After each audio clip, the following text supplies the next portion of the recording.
This is ripple current. I'm reading the oscilloscope on AC, and 20 millivolts per division. So you can see the peak is really low right now. It's, bounces around a little bit, but you could say that that was about, 30, 35 millivolts. The frequency is quite high. That's at 2 microseconds per division. This is 1 microsecond per division. So we're looking at hundreds of kilohertz, maybe even higher right now. You can see a very different looking reading. You can get a pretty clear pattern on it. So that's at 50 millivolts per division. So you can see right off the bat that you're looking at about 75, about twice the peak-to-peak voltage. It is at a lower frequency.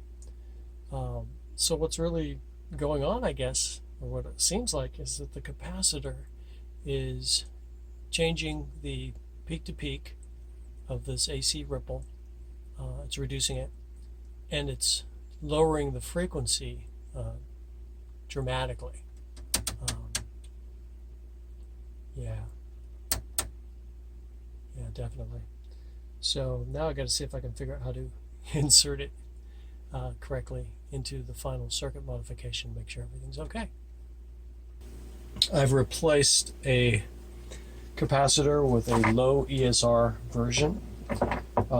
Reason is this capacitor fails a lot in the Virus B, so a low ESR version naturally experiences less heating when you have a ripple current, because current times resistance squared gives you your heating loss or heat generation in an electronic circuit.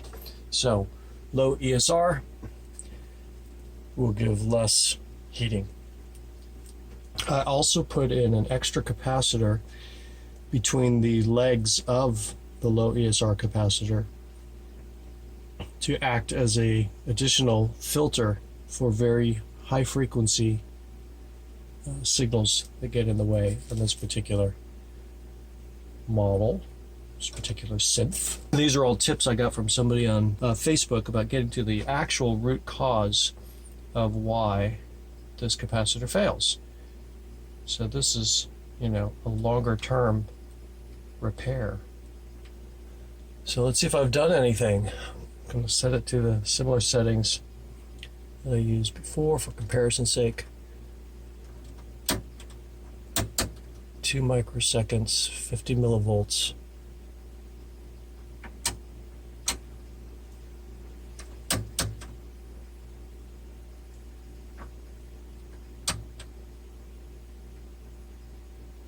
Well, that's pretty good.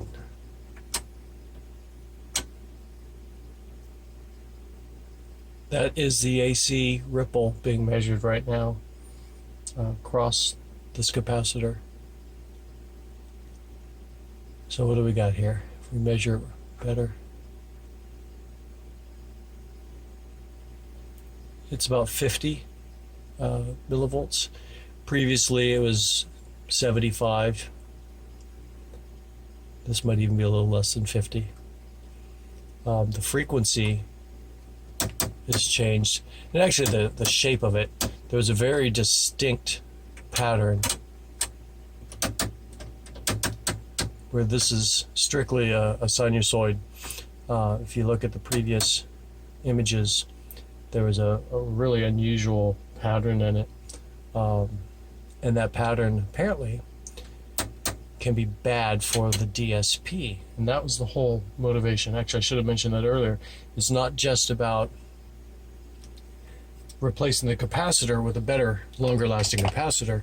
It was about improving the circuit in general to protect the DSP and the Axis Virus B, because the high ripple current, this high frequency AC that's going through there, is causing trouble with the DSP and causing them to fail. And by filtering it out, shunting it to ground, it protects it. So there you have it. The simple little modification is complete. And that's that. This will last. This will last forever now. Or reasonably longer time than just a simple capacitor replacement.